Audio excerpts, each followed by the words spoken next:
نبی سے گئے بھرا مدنی مذاکرہ، عشق نبی سے گئے بھرا مدنی یا ربنا یا ربنا یا ربنا یا ربنا یا اللہ یا رحمان یا رحیم جزا اللہ عنا سیدنا و مولانا محمدا صلی اللہ تعالی علیہ وآلہ وسلم ما هو اہلہ استغفر اللہ استغفر اللہ استغفر اللہ اللہم انت السلام و منک السلام تبارکت یا ذا الجلال والاکرام ربی اعنی علی ذکرک و شکرک و حسن عبادتک اللہم ربنا آتنا فی الدنیا حسنہ وفی الآخرۃ حسنہ وقنا عذاب النار اللہم سلمنی من رمضان وسلم رمضان لی وسلمہ منی رب اجعلنی مقیم الصلاة ومن ذریتی ربنا وتقبل دعاء ربنا اغفر لی ولوالدی وللمؤمنین یوم یقوم الحساب اللہم اجرنی من النار اللہم اجرنی من النار اللہم اجرنی من النار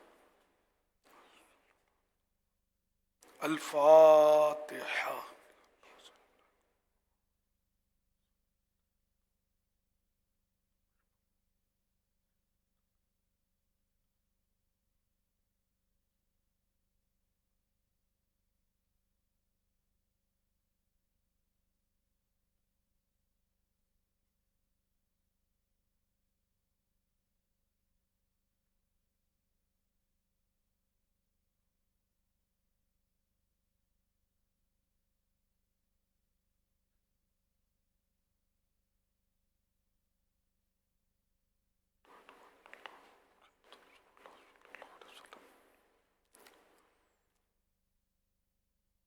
قال اللہ تعالی فی شان حبیبہ ان اللہ وملائکتہ یصلون علی النبی یا ایہا الذین آمنوا صلوا علیہ وسلموا تسلیما صلی اللہ علی النبی الأمی وآلہ صلی اللہ علیہ وسلم صلاۃ و سلاما علیک یا سیدی یا سیدی یا سیدی یا مکی یا مدنی یا عربی یا قرشی یا ہاشمی یا مطلبی یا رسول اللہ سبحان ربک رب العزت عما یصفون وسلام علی المرسلین والحمد للہ رب العالمین لا الہ الا اللہ محمد الرسول اللہ صلی اللہ علیہ وآلہ وسلم سلسلہ مدنی مذاکرہ، عطار کی علمی ضیاء مدنی مذاکرہ، دلچسپ ہے اور دل کشا مدنی مذاکرہ، دلچسپ ہے اور دل کشا صلو علی الحبیب صلی اللہ تعالی علی محمد۔ نماز مغرب کے انتظار کی نیت کر لیجئے، انشاءاللہ ثواب ملے گا کہ نماز کا انتظار کرنے والا ایسا جیسے وہ نماز میں ہے۔ اپنی صفوں پہ رہیے گا۔ جو اسلامی بھائی آگے آ گئے ہوں ان سے پھر درخواست ہے کہ وہ اٹھ کر اپنی جگہ چلے جائیں تاکہ نماز مغرب میں جب صفیں بنیں گی تو پھر اس میں تکلیف کا سامنا نہ کرنا پڑے۔ جو اسلامی بھائی آگے آ گئے ہوں پلیز وہ بھی اپنی اپنی جگہ پر واپس چلے جائیے، پیچھے کی طرف چلے جائیے۔ صلو علی الحبیب صلی اللہ علیہ وسلم۔ حضرت سیدنا عمر بن عبدالعزیز رحمۃ اللہ تعالی علیہ یہ زبردست مسلمانوں کے خلیفہ گزرے ہیں۔ بڑے ہی عادل تھے، متقی تھے، پرہیزگار تھے، انصاف والے تھے، اللہ سے ڈرنے والے تھے، موت کا ذکر کرنے والے تھے، اور ان کے دور خلافت میں امن بھی اپنی مثال آپ تھا اور معیشت کا نظام یہ بھی اپنی مثال آپ تھا۔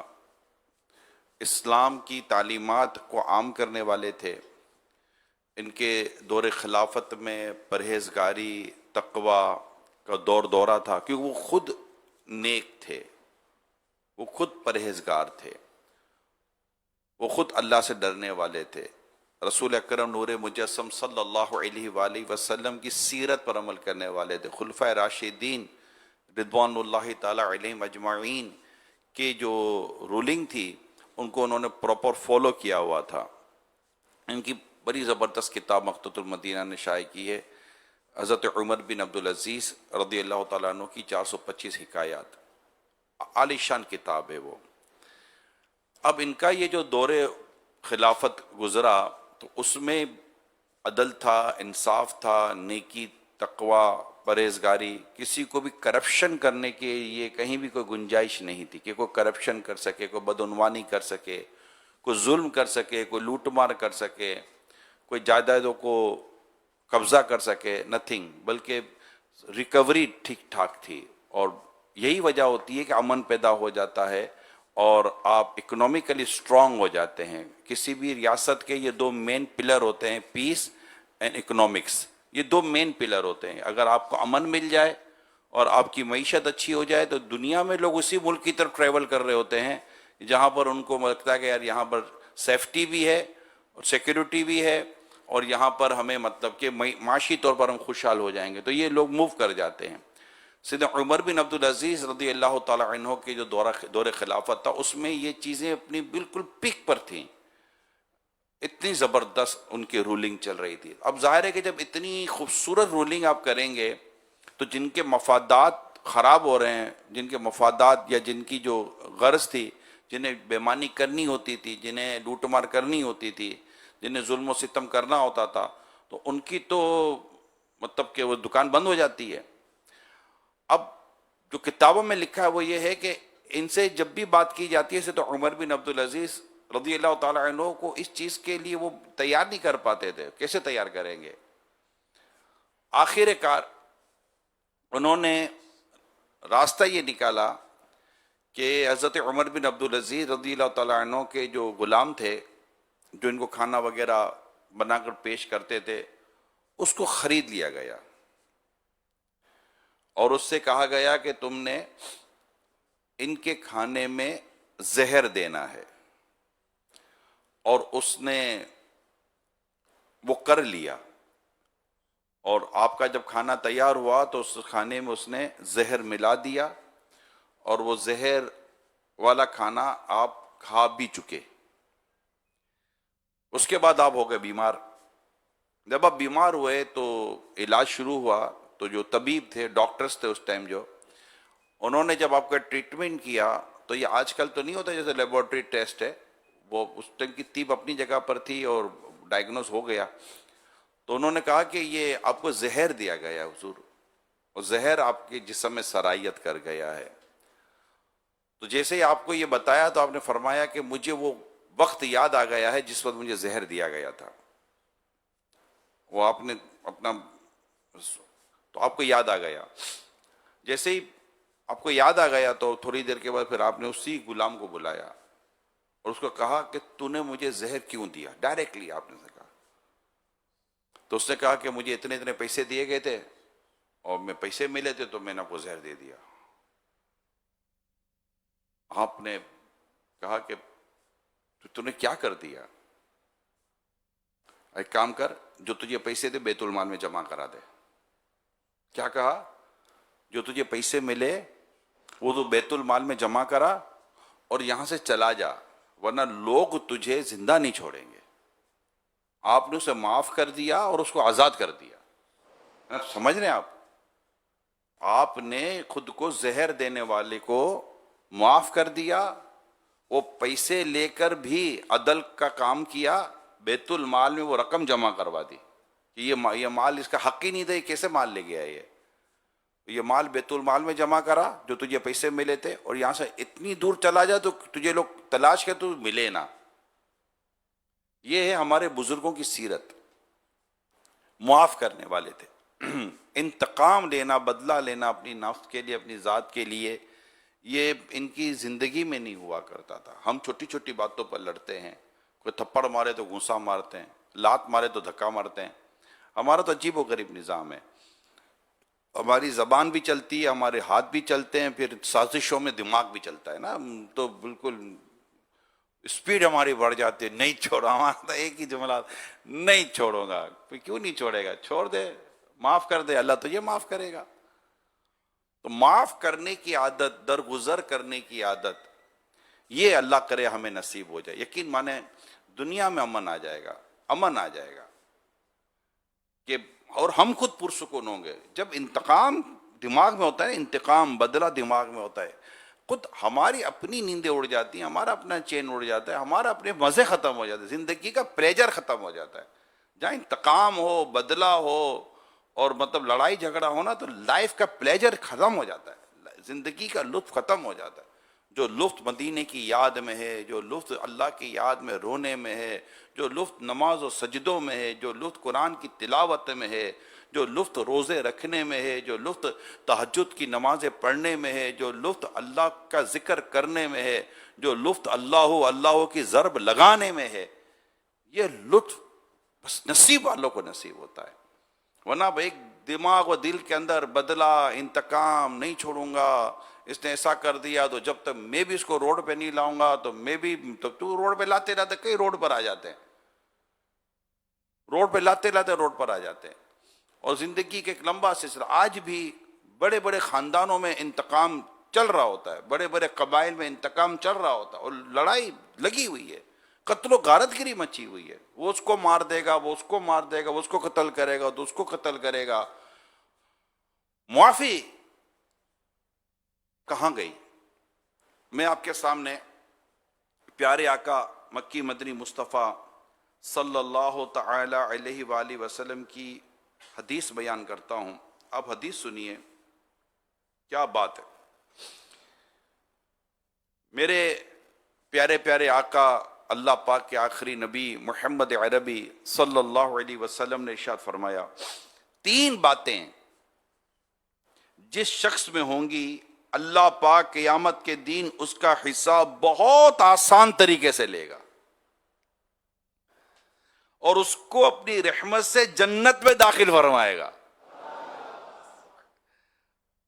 صحابہ کرام علیہم رضوان نے عرض کیا، یا رسول اللہ صلی اللہ علیہ وسلم، وہ کون سی باتیں ہیں؟ فرمایا، جو تمہیں محروم کرے اسے عطا کرو، جو تم سے تعلق توڑے اس سے تعلق جوڑو، جو تم پر ظلم کرے تم اسے معاف کر دو. یہ 3 باتیں میرے آقا صلی اللہ علیہ وسلم نے ارشاد فرمائی.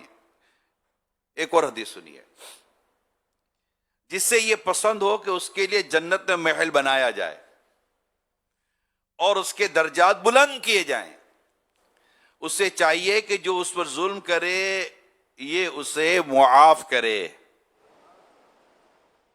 اور فرمایا، جو اسے محروم کرے یہ اسے عطا کرے، اور جو اس سے قطع تعلق کرے، تعلق توڑے، یہ اس سے ناتا جوڑے، تعلق جوڑ لے. یہ روایتیں جو میں آپ کو بیان کر رہا ہوں، یہ امیر علیہ سنت کی کتاب ہے غیبت کی تباہ کاریاں. اس کے آخر میں ایک رسالہ ہے عفو درگزر کی فضیلت. کمال کا رسالہ ہے، کمال کا رسالہ ہے. اس کو ایک بار اس رسالے کو ضرور پڑھ لیں، کتاب ہی پوری پڑھنی چاہیے. کوئی اس پہ مسلمانوں کی عزت کو بڑی خوبصورتی کے ساتھ بیان کیا گیا ہے. یہ جو ہم بار پر غیبت کرتے ہیں، چگلیاں کرتے ہیں، تہمتیں لگاتے ہیں، بہتان لگاتے ہیں، الزام تراشیاں کرتے ہیں، کوئی نہ گواہ، نہ کوئی ثبوت، نہ کوئی شرعی اجازت. بعض اوقات گواہ اور ثبوت ہو پھر بھی بات کرنے کی شرعی اجازت کا بھی تو کوئی مسئلہ ہے یا نہیں ہے.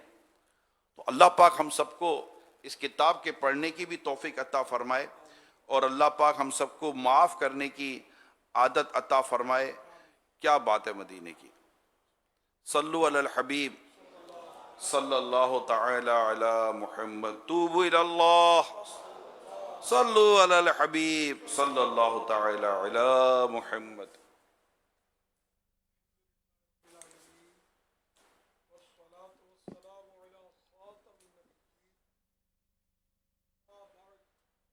فأعوذ باللہ من الشیطان الرجیم. بسم اللہ الرحمن الرحیم الصلاۃ والسلام علیک یا رسول اللہ وعلی آلک واصحابک یا حبیب اللہ.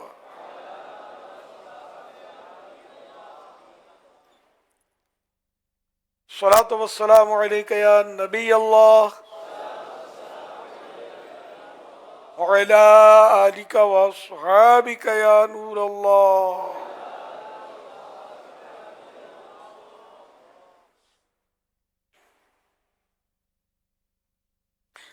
نویت سنت الاعتکاف. جب کبھی داخل مسجد ہونے کی سعادت پائیں اعتکاف کی نیت ضرور فرمائیں. نیت دل کے ارادے کو کہتے ہیں. دل ہی میں نیت کر لیے میں نے اعتکاف کی نیت کی ہے, آپ معتکف ہو گئے. جب تک مسجد میں رہیں گے اعتکاف کا ثواب ملے گا. یہ جو اعلان کرتا ہوں اعتکاف کی نیت کا, یہ ان 10 دن والے معتکفین کے لیے نہیں ہوتا جو اس کے علاوہ ہوتے ہیں, باہر سے تشریف لاتے ہیں, ان کے لیے ہوتا ہے یا ناظرین کے لیے ہوتا ہے. جب تک مسجد میں رہیں گے ثواب ملے گا. جب مسجد سے باہر نکلیں گے تو یہ نفل اعتکاف ختم ہو جائے گا. یاد رکھیے مسجد میں کھانا پینا, سونا, سحری, افطار, آب زمزم شریف پینا, دم کیا ہو پانی پینا, نیاز کھانا وغیرہ اسی صورت میں جائز ہوتے ہیں جبکہ اعتکاف کی نیت کی ہو. نیت نہیں تھی تو مسجد میں افطار نہیں کر سکیں گے. ہاں نیت کر لیجئے اعتکاف کی کہ میں نے سنت اعتکاف کی نیت کی, اور یہ دل میں نیت ہو, زبان سے کہہ لیں تو اچھا ہے. اب افطار وغیرہ کر لیں. تاہم مناسب یہ ہے کہ اللہ کی رضا کے لیے یعنی ثواب کے لیے اعتکاف کی نیت کریں اور کچھ ذکر و درود کر لیں, چاہے تو 12 بار درود شریف پڑھ لیں.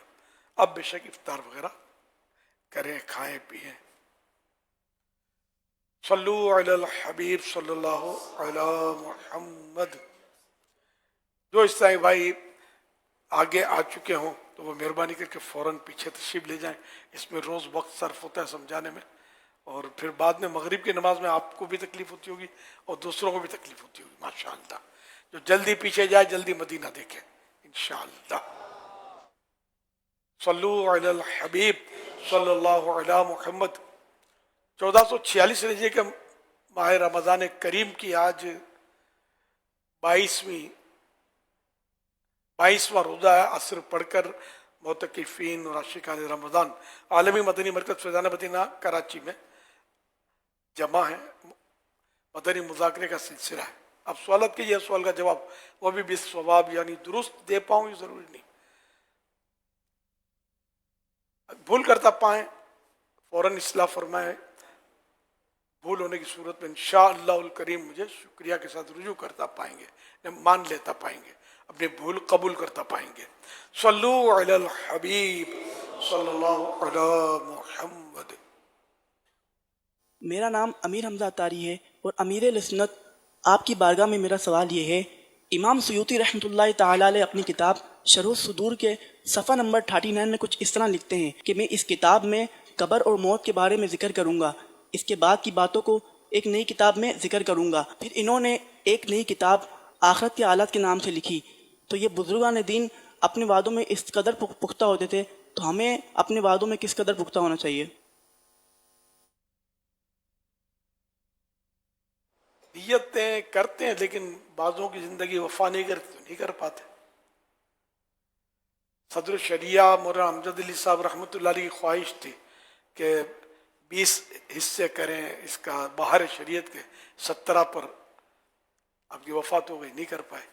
اور پھر یہ کہ چاہتے تھے کہ 20 اسی طرح اس سے تصوف پر بھی لکھوں میں, اس کی بھی نوبت ہی نہیں آئی. بعد والوں کو وصیت کر دی تھی کہ اس کے 3 حصے مزید لکھ لیں میرے طلباء, میرے شاگرد وغیرہ, تلامذہ, اولاد وغیرہ. تو انہوں نے یہ وصیت پوری کی.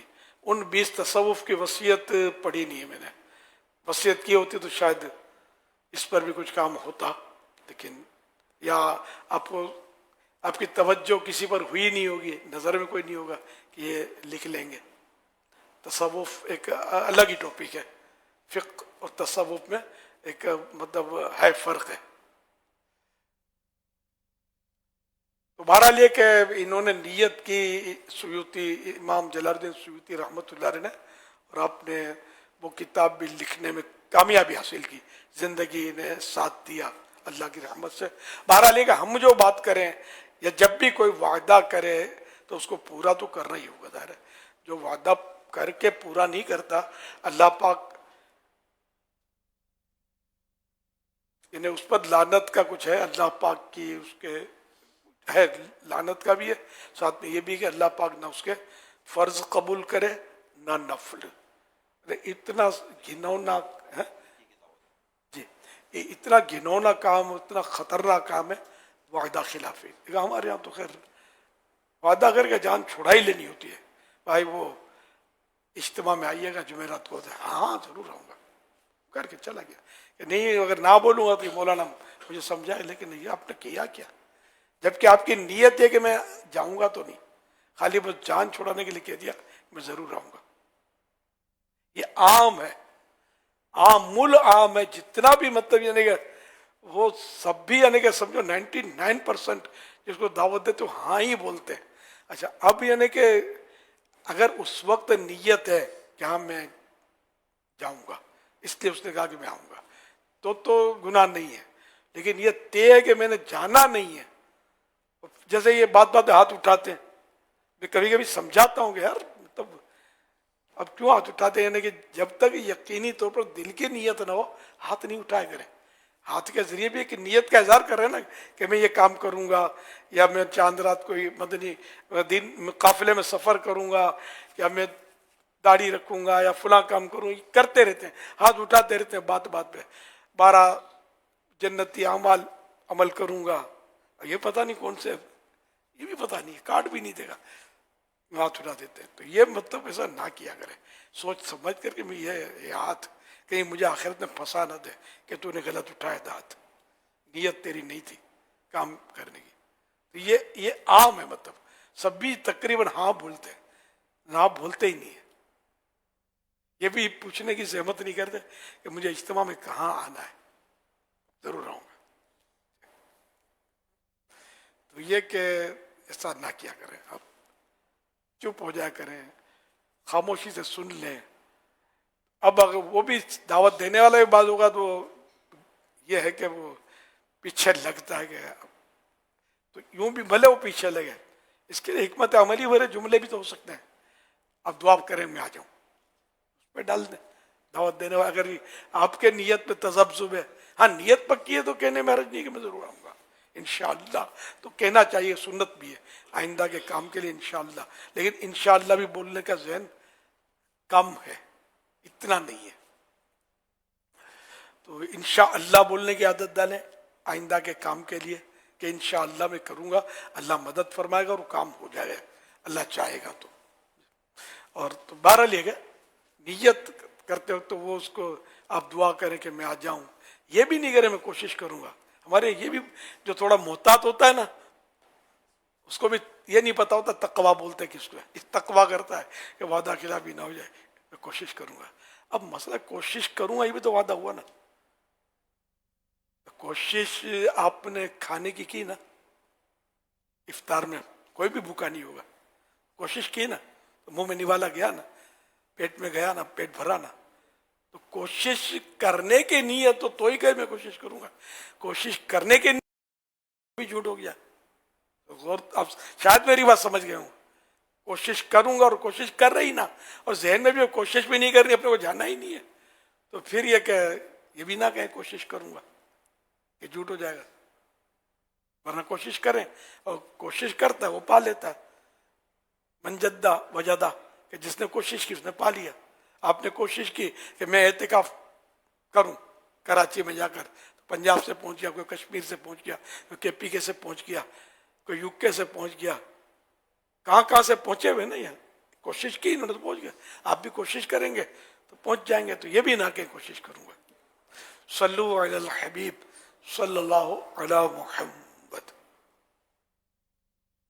یا سیدی آپ سے ایک سوال عرض ہے کہ سحری کے اندر عموماً مساجد، جیسے ہمارا ایریا ہے، مساجد سے اعلان ہوتا ہے کہ سحری کا ٹائم ختم ہوا، سحری کا ٹائم ختم ہوا، سائرن بجایا جاتا ہے، جبکہ 3 منٹ اور بعض اوقات 4 منٹ بھی باقی ہوتے ہیں.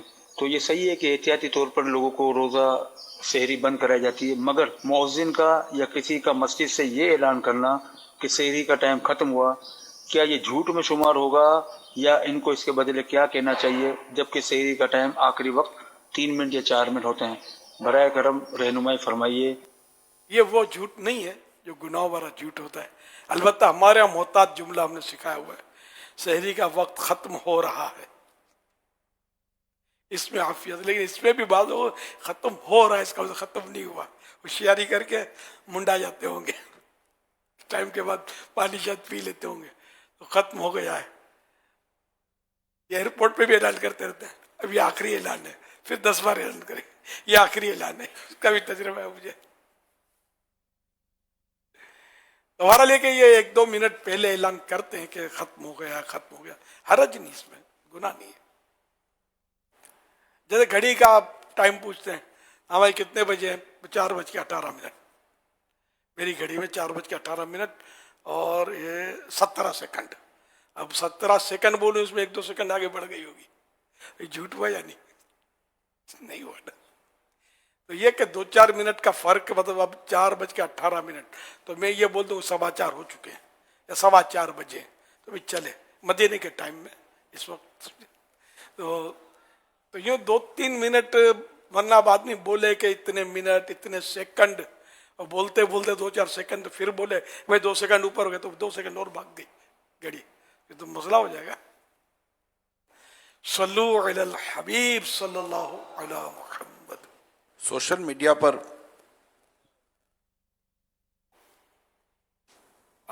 حدیث پاک میں ہے، وہ جو میں نے حدیث سنائی تھی، جو مسلمان عہد شکنی اور وعدہ خلافی کرے اس پر اللہ اور فرشتوں اور تمام انسانوں کی لعنت ہے، اور اس کا نہ کوئی فرض قبول ہوگا نہ نفل۔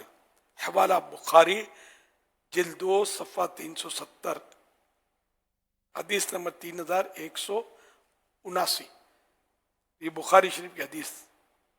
جو وعدہ کرے، پکی بات کرے کہ بس میں آؤں گا، میں یہ کروں گا، میں آپ سے ضرور ملوں گا، اور بس وہی کہ اس وقت یہ نیت ہو کہ میں ملوں گا، پھر نیت بدل گئی اور نہ جا سکا یا نہ گیا، نیت بدل گئی، تو یہ وعدہ خلافی نہیں ہوگی۔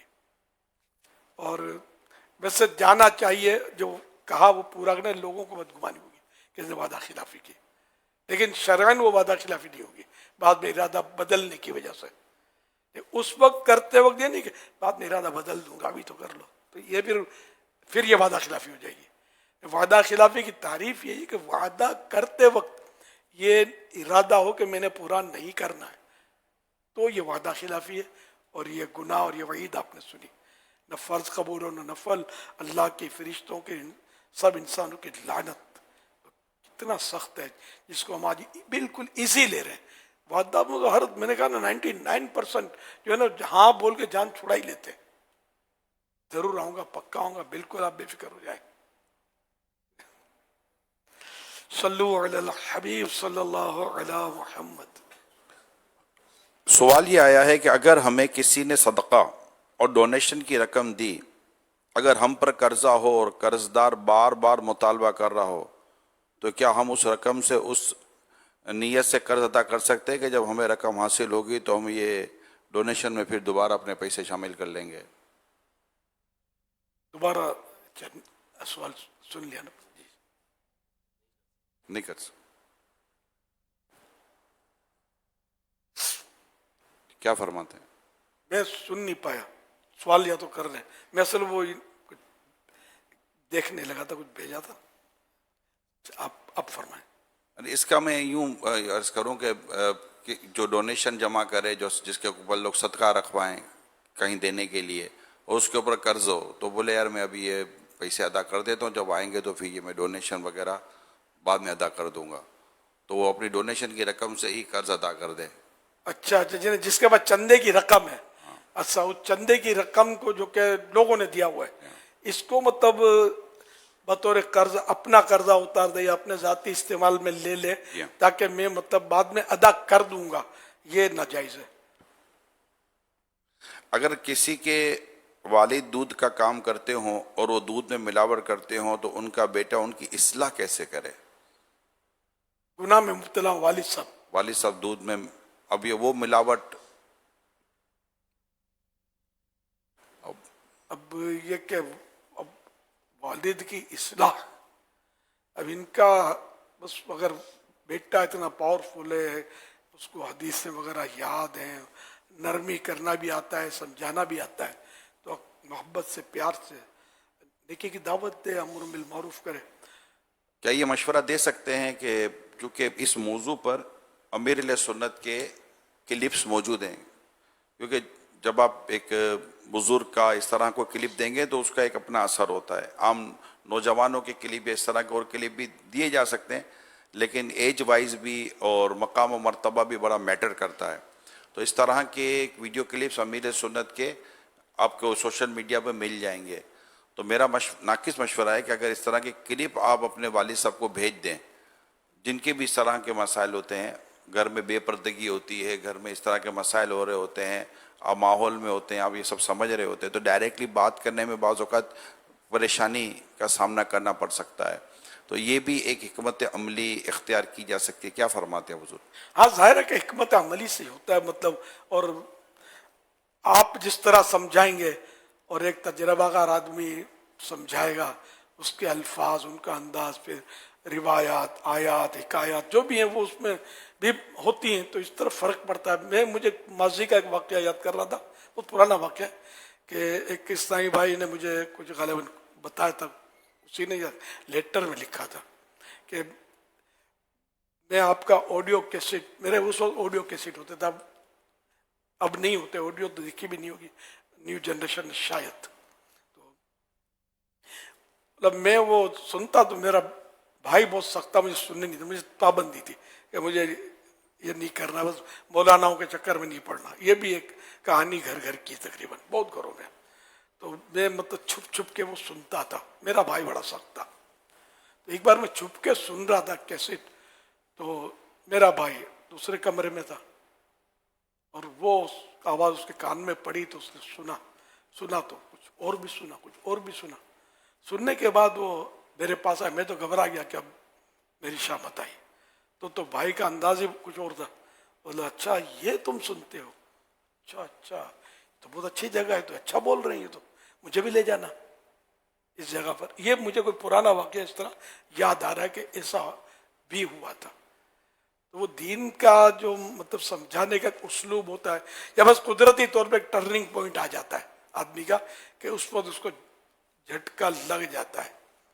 اور کبھی الٹ بھی ہو جاتا ہے کہ کوئی اگر اس طرح کی چیز کی مخالفت سخت کرتا ہے یا کوئی مطلب ہے کہ حد سے گزر جاتا ہے تو اس کو بعض اوقات ہاتھوں بھی کچھ ہو جاتا ہے. سب ایک اس طرح پنجاب کے دورے میں تھا تو کسی نے مجھے بتایا کہ یعنی وہ خیر میرا حق اس نے طلب کیا بھی نہیں تھا، آپ میرے باپ کو معاف کر دو. پھر کیا ہو گیا؟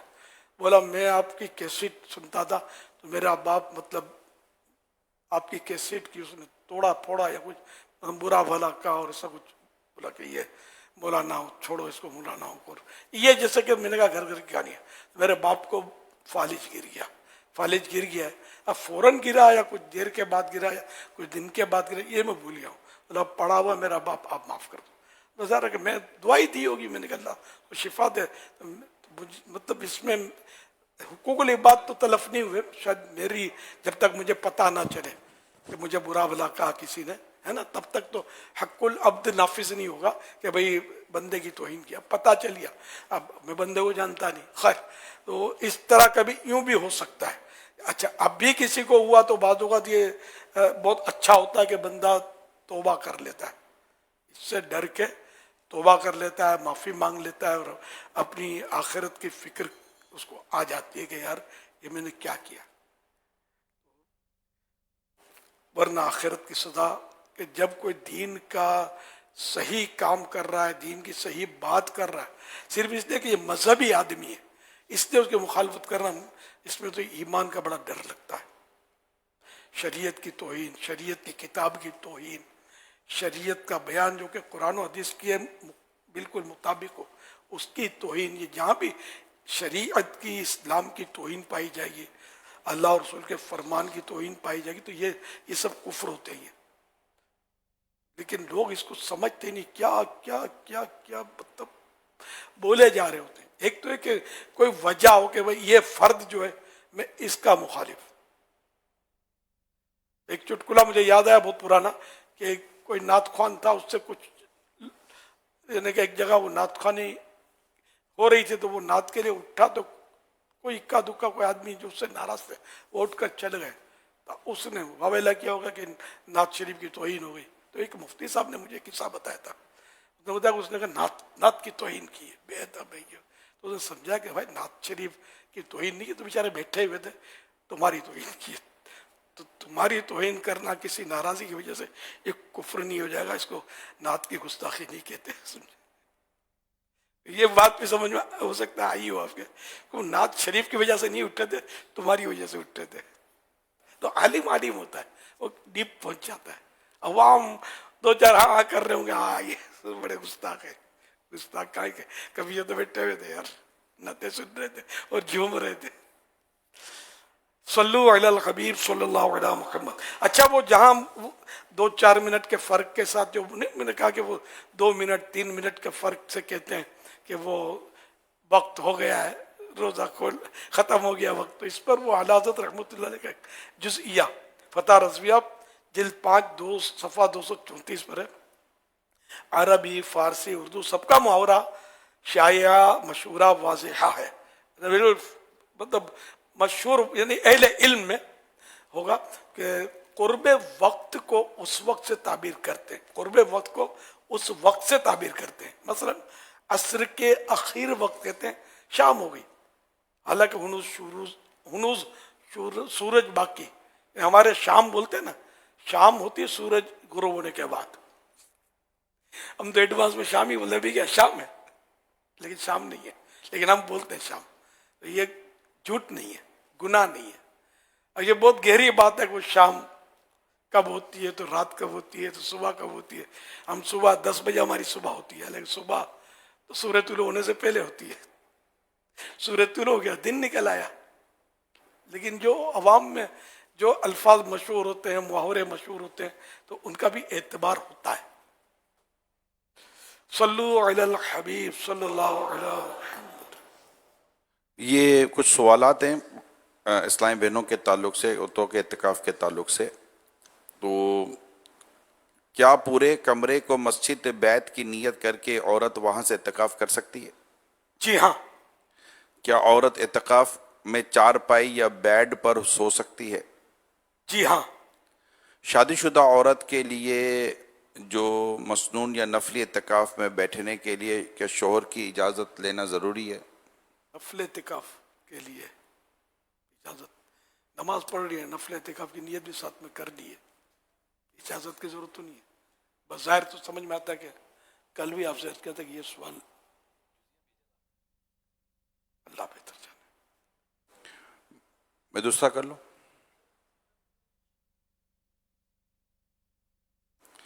جی.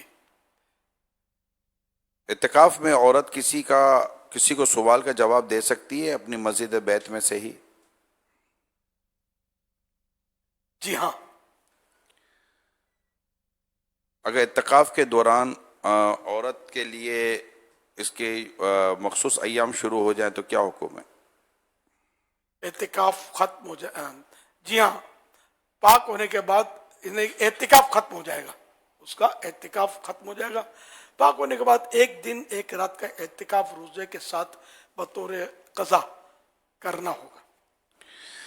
کیا عورتیں یہ یعنی اس کا طریقہ یہ ہوگا کہ جیسے غروب آفتاب کے وقت اپنی مسجد بیت میں عورت اعتکاف قضا کی نیت سے ہو, اور اب سورج ڈوب گیا, اب رات بھی وہیں گزارے, دن کو روزہ رکھے, پھر جب دن کو سورج ڈوبے گا, افطار کا وقت جیسے ہو جائے گا, تو اب یہ کہ اس کا یہ قضا اعتکاف پورا ہو گیا. یہ ارشاد فرمائی کہ کیا کوئی اسلامی بہن اعتکاف کی حالت میں اپنے درس نظامی کی آن لائن کلاسز لے سکتی ہیں؟ مسجد بیت کے اندر رہتے ہوئے آن لائن کلاسز لے سکتی ہیں, باہر نہیں نکلے. یہ جو جہاں انہوں نے مسجد بیت اس کمرے میں کی ہے تو اس کا جو باتھ روم ہے تو اس کا کیا حکم ہوگا اس میں نہانا دھونے کے تعلق سے؟ یہ باتھ روم جو ہے یہ مسجد بیت کا حصہ نہیں ہے, یعنی اس میں صلاحیت ہی نہیں کہ اس کو مسجد بیت کی نیت کی جائے اس پہ. تو وہ جیسے مسجد سے باہر نکلنا کہلائے گا. تو شرعی حاجت یا طبعی حاجت اس کی پھر تفصیل ہے, اس کے لیے باہر نکل سکتی ہے. تو اب جیسے فرض غسل کے لیے باتھ روم میں جا سکتی ہے, جمعے کا غسل باتھ روم میں جا کے نہیں کر سکتی, اندر ہی انتظام کر لے. کیونکہ اس کا حکم جو ہے نا جو مسجد جیسے یہاں معتکف جمع ہے ہزاروں, یہاں بھی غسل ممکن ہے مگر وہ عام آدمی نہیں کر سکتا. بہت بڑا عالم یا عالم ہو اور محتاط ہو وہ کر سکتا ہے, کہ جیسے بہت سارے بلینکٹ اور یہ ٹب اور یہ رکھ لے اور اس میں مطلب یوں غسل کرے کہ ایک چینٹا بھی فرش مسجد کے باہر نہ ٹپکے, نہ گرے, نہ پانی بہے, نہ گندگی ہو. تو ایسی صورت میں مسجد میں غسل کر سکتا ہے, یہ لکھا ہوا ہے کتابوں میں. لیکن یہ کہ اس کی ترغیب ہم دے ہی نہیں سکتے. بات پر بات نکلی تو عرض کیا کہ اس میں تو پھر مسجد میں پانی بہ رہا ہوگا اور ہنگامہ کھڑا ہو جائے گا. تو اس لیے وہ باہر اس کے لیے جا سکتا ہے, شریعت نے اجازت دی ہے کہ مسجد میں نہیں کر سکتا تو باہر جا سکتا. تو مسجد میں کرنا یہ آسان نہیں ہے, دشوار ترین, کوئی کرنے بھی نہیں دے گا, عوام لڑائی کر دیں گے. تو بہرحال یہ کہ عورت بھی مسجد بیت کا چونکہ حکم نہیں ہے, وہ تو مسجد بیت میں ٹب میں غسل کر لے, ضرورت ہے ویسے ٹھنڈک لینے کے لیے, یا جمعے کا غسل کرنا ہے تو دن میں 10 بار نہ ہے, ایک بات ہے.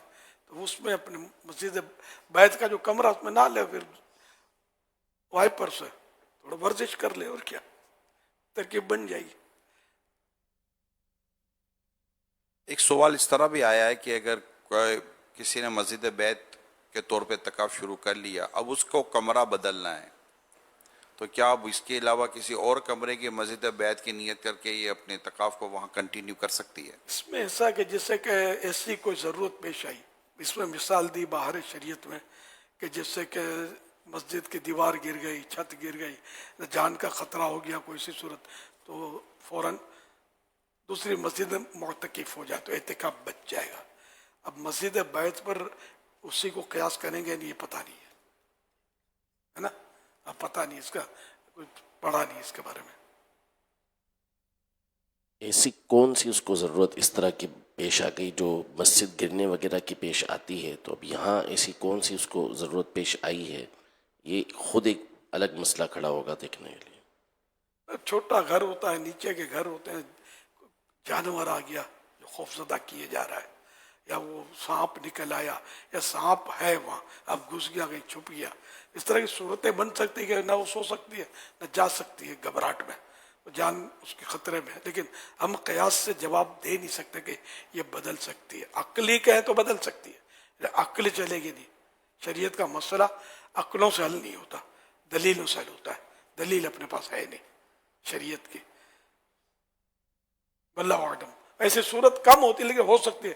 گاؤں میں, دیہاتوں میں, کھیتوں میں پتہ نہیں کہاں کا اعتکاف ہوتے ہوں گے, اور یہ چیزیں آ جاتی ہیں بعض اوقات. اور بھی غریب علاقوں میں, غریبوں کمزور کے علاقوں میں کمروں میں ایسے ایسے مسائل پیدا ہو سکتے ہیں کہ اس کمرے میں رہنا دوبر ہو جائے, بہت مشکل ہو جائے. عین ممکن ہے. اسلامی مسجد بیت میں سنت اعتکاف میں بیٹھی تھی کہ وہ جگہ گرنے لگی, تو وہ اسی وقت گھر کے دوسرے حصے کے لیے مسجد بیت کی نیت کر کے وہاں اپنا بقیہ اعتکاف کر لے تو اعتکاف درست ہو جائے گا.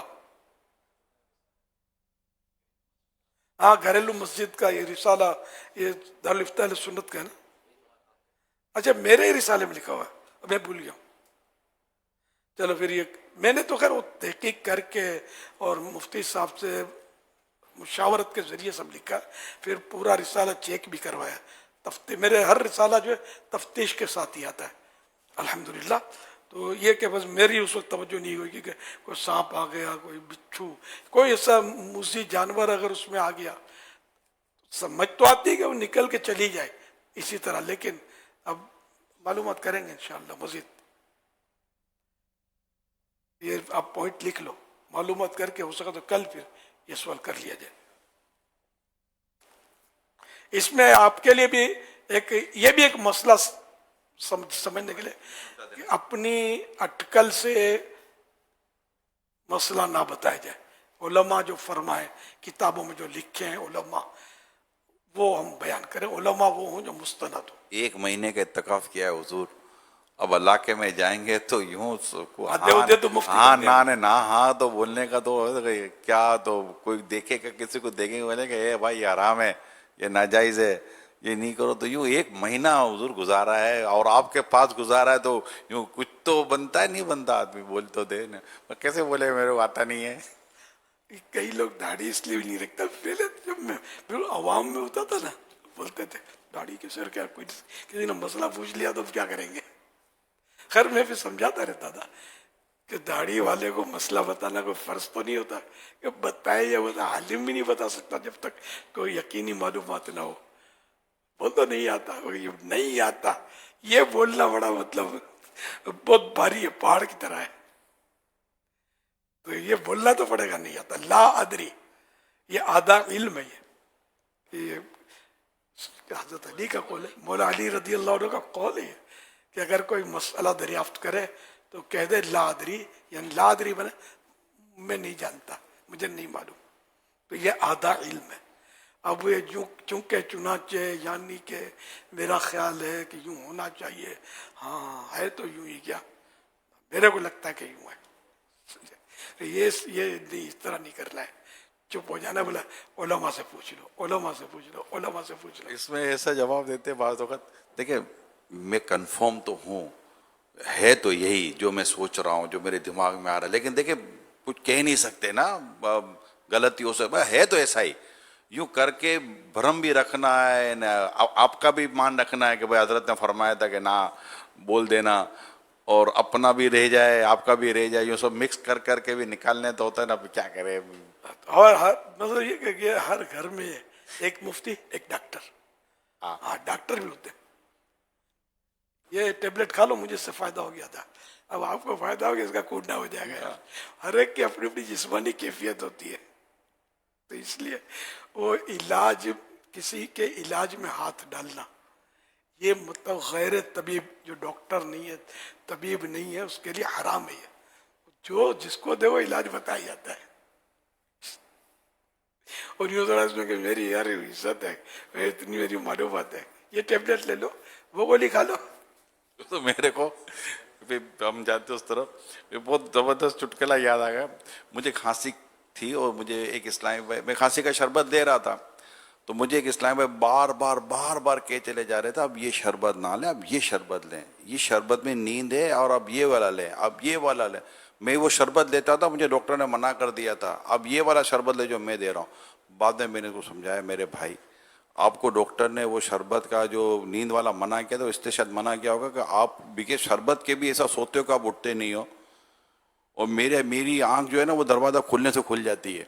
تو مجھے بھی ڈاکٹر نے کوئی سوچ سمجھ کے شربت دیا ہوگا کہ تم یہ والا شربت پیو. جب آپ ڈاکٹر ہو نہیں تو یار کیوں میرے کو دوائی کے لیے مشورہ دے رہے ہو میرے بھائی. تو پھر اس کو میں سمجھا, میں کہا آپ میں میری طبیعت میں زمین آسمان کا فرق ہے, دونوں کی آنکھ کھلنے میں فرق ہے. تو کبھی بھی اس طرح اپنی مرضی سے کسی کو دوائی کا مشورہ دینا نہیں چاہیے. اللہ پاک ہم سب کو عمل کرنے کی توفیق عطا کرے. ہم چٹکلے کبھی بتاتے ہیں علاج کے, تو میں بارہا کسی نے نوٹ کیا ہو تو کہ ویسے کو طبیب کے مشورے سے علاج کرنا چاہیے, یہ بھی بتا دیتا ہوں. چٹکلے کے اپنے پرسنل تو وضع کردہ ہے, اپنے بنائے ہوئے نہیں ہوتے, جو بھی مطلب تجربہ کار لوگ یا ڈاکٹر لوگ یا طبیب یا حکیم کے چٹکلے عام طور پہ یہ ہوتے ہیں کہ یہ نسخہ وہ نسخہ, بلڈ پریشر کا تو شوگر کا تو فلاں, سب کے چٹکلے ہوتے ہیں. لیکن یہ کہ طبیب کے مشورے سے کہ ایک ہی دوا, ایک ہی قہوہ, ایک کو موافق آئے گا, دوسرے کو ہو سکتا ہے موافق نہ آئے. اس لیے وہ ایک ہی ڈاکٹر بھی ایک ہی ہونا چاہیے. بار بار ڈاکٹر بدلتے ہیں نا, تو پھر وہ تو ڈاکٹر وہ اتنا پاورفل علاج نہیں ہو سکتا. ایک کو طبیعت کا پتہ چل جاتا ہے, اس کو کون سی دوا چلتی ہے کون سی نہیں چلتی. صلو علی الحبیب صلی اللہ علی محمد. پیارے آقا صلی اللہ علیہ وسلم نے ارشاد فرمایا, گناہوں سے توبہ کرنے والا ایسا ہے جیسے اسے گناہ کیا ہی نہیں. اور ہمیں الحمدللہ مدنی مذاکرے میں توبہ کرنے کی بھی سعادت ملتی ہے, اور امیر سنت توبہ کروا کر ہمیں حضور سیدی غوث پاک رحمۃ اللہ تعالیٰ علیہ کا مرید بناتے ہیں. یعنی جو امیر سنت کا مرید بنتا ہے غوث پاک کا مرید بن جاتا ہے. اور ہمارے غوث پاک فرماتے ہیں کہ میرا مرید بغیر توبہ کے دنیا سے رخصت نہیں ہوگا. میں آپ سب سے درخواست کروں گا کہ امیر سنت کے مرید بن جائیں، اور امیر سنت سے درخواست کروں گا ہم سب کو بیعت کروا لیں اور توبہ بھی کروا دیں۔ بسم اللہ الرحمن الرحیم۔ الصلاۃ والسلام علیک یا رسول اللہ وعلی آلک واصحابک یا حبیب اللہ، لا الہ الا اللہ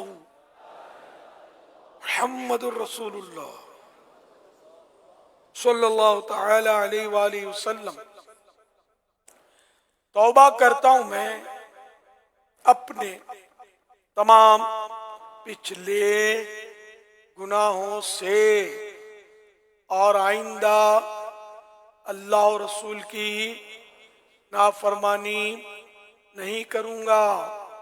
مرید ہوتا ہوں میں آپ کا، اور آپ کے ذریعے سرکار بغداد حضور غوث پاک شیخ عبد القادر جیلانی رحمت اللہ علیہ کا، اے اللہ پاک مجھے جناب غوث اعظم کے غلاموں میں قبول فرما، اور قادری رضوی سلسلے کی برکتیں نصیب فرما۔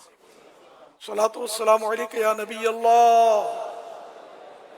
وعلی آلک واصحابک یا نور اللہ۔ دعا افطار۔ الحمدللہ رب العالمین، والصلاة والسلام علی سید المرسلین، صلو علی الحبیب صلی اللہ علی محمد صلی اللہ علیہ وسلم۔ محبت نے گمایا الہی، نہ پاؤں میں اپنا بتایا الہی، محبت میں اپنی گمایا الہی، نہ پاؤں میں اپنا بتایا الہی،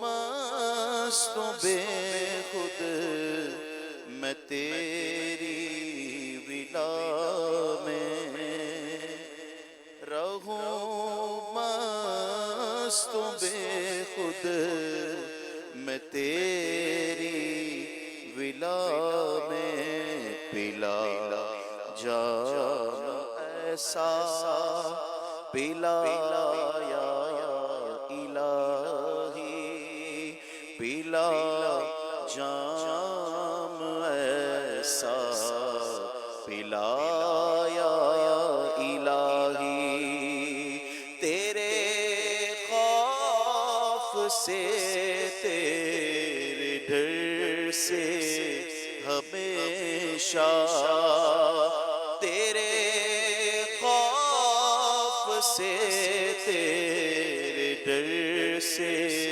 ہمیشہ، میں تھر تھر رہوں کانپتا یا الہی، میں تھر تھر رہوں کانپتا یا الہی، تو اپنی ولایت کی خیرات دے دے، میرے غوث کا ستایا الہی، گناہوں نے میری کمر توڑ ڈالی، میرا حشر میں ہوگا کیا یا الہی، مسلمان عطا تیری عطا سے، مسلمان عطا عطا سے ہوئی ایمان پر خاتمہ یا الہی، ہوئی ایمان پر خاتمہ یا الہی۔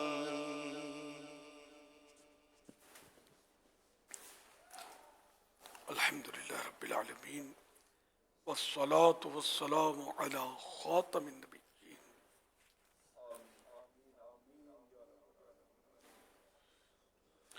یا ارحم الراحمین، یا ارحم الراحمین، یا ارحم الراحمین، یا ربنا یا ربنا یا ربنا یا ربنا یا ربنا، یا اللہ یا رحمان یا رحیم، جزا اللہ عنا سیدنا و مولانا محمدا صلی اللہ تعالی علیہ وآلہ وسلم ما هو عہدہ۔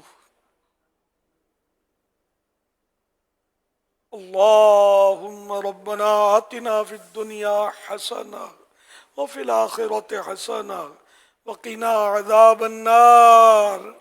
اللہم سلمنی من رمضان وسلم رمضان لی وسلمہ منی۔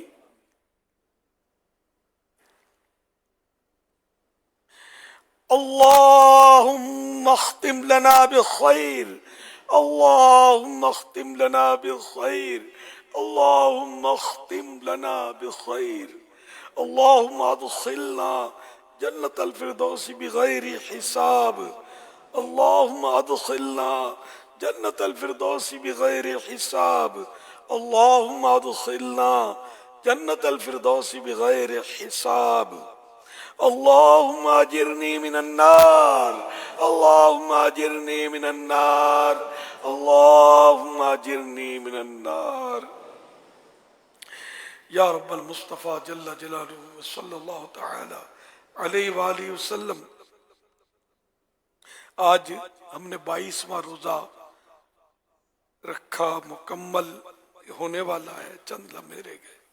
الہ العالمین، کہیں کہیں تو سورج غروب بھی ہو گیا ہوگا۔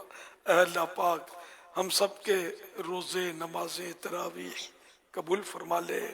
اے اللہ پاک رمضان کی عبادتوں کی سعادت بخش۔ اے اللہ پاک اب تو چند روز رمضان کے باقی رہ گئے۔ الہ العالمین، ہم نے 22 دن تو غفلت میں گزار دیے، اب چند روز رہ گئے۔ اے اللہ پاک اپنی عبادت کی توفیق دے دے، نیکیاں کرنے کی توفیق دے دے، دلوں میں ہمارے نرمی آ جائے، سختیاں جاتی رہیں، عبادت میں دل لگے، سجدوں کی لذت ملے۔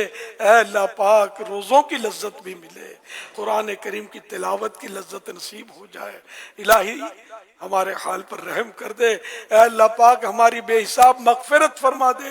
اے اللہ پاک جہنم سے آزادی کا عشرہ ہے، ہم سب کو جہنم سے آزاد کر دے۔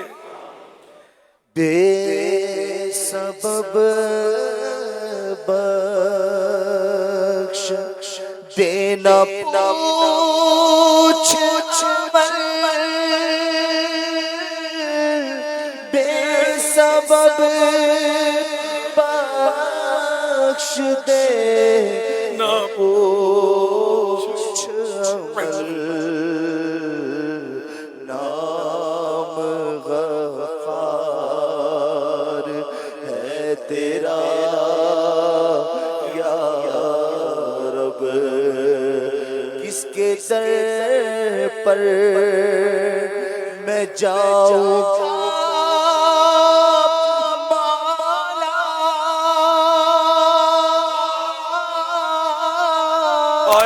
کس کے در پر میں جاؤں گا مولا، کر تو ناراض ہو گیا یا رب۔ یا اللہ پاک ہمیشہ کے لیے ہم سے راضی ہو جا۔ واقعی اگر تو ناراض ہو گیا تو ہم تو کہیں کے نہ رہیں گے مولا، ہمیشہ ہمیشہ ہمیشہ کے لیے ہم سے راضی ہو جا۔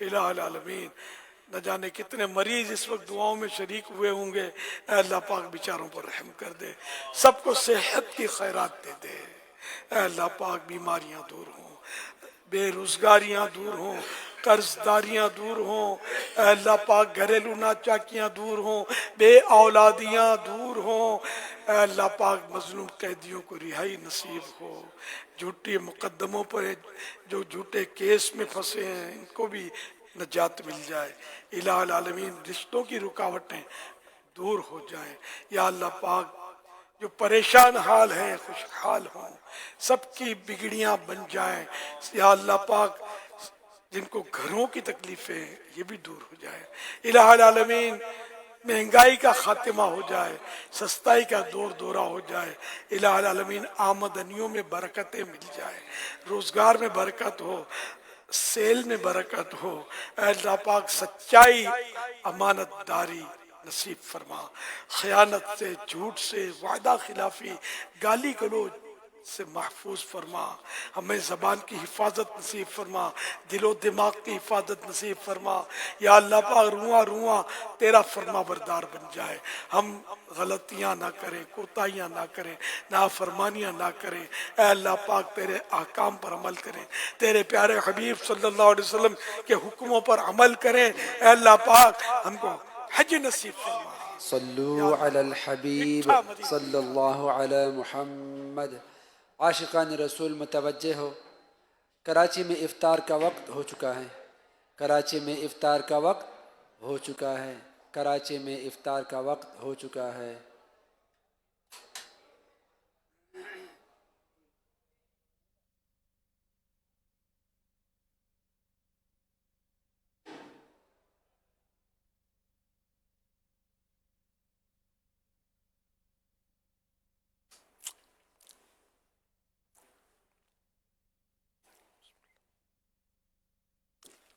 الحمدللہ رب العالمین والصلاة والسلام علی خاتم النبیین، اللہم لک صمت وعلیک توکلت وعلی رزقک افطرت۔ اے اللہ پاک 22واں روزہ بھی پورا ہوا، 23ویں شب داخل ہوئی، ہو سکتا ہے یہی لیلۃ القدر ہو۔ اللہم انک عفو کریم تحب العفو فاعف عنی، اللہم انک عفو کریم تحب العفو فاعف عنی، اللہم انک عفو کریم تحب العفو فاعف عنی، اللہم اجرنی من النار، اللہم اجرنی من النار، اللہم اجرنی من النار۔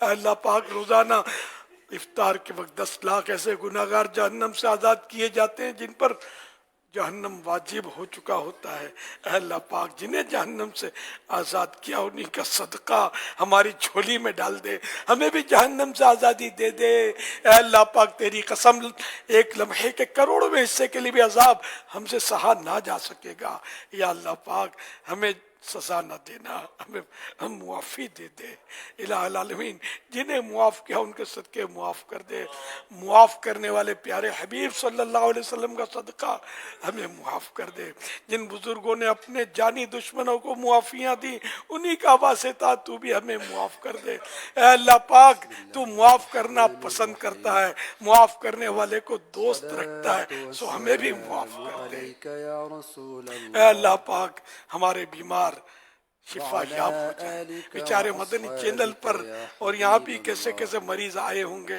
ان کے نمائندے آئے ہوں گے، اے اللہ پاک جو مریض شفا کے طالب دعا میں شریک ہے سب پر رحمت کی نظر فرما، جو دعا میں شریک نہ ہو سکے ان پر بھی رحمت کی نظر کر دے، سب کا بیڑا پار کر دے، سب کو شفائیں دے دے، صحتیں دے دے، راحت و عافیت نصیب فرما۔ کا احترام کرتے ہوئے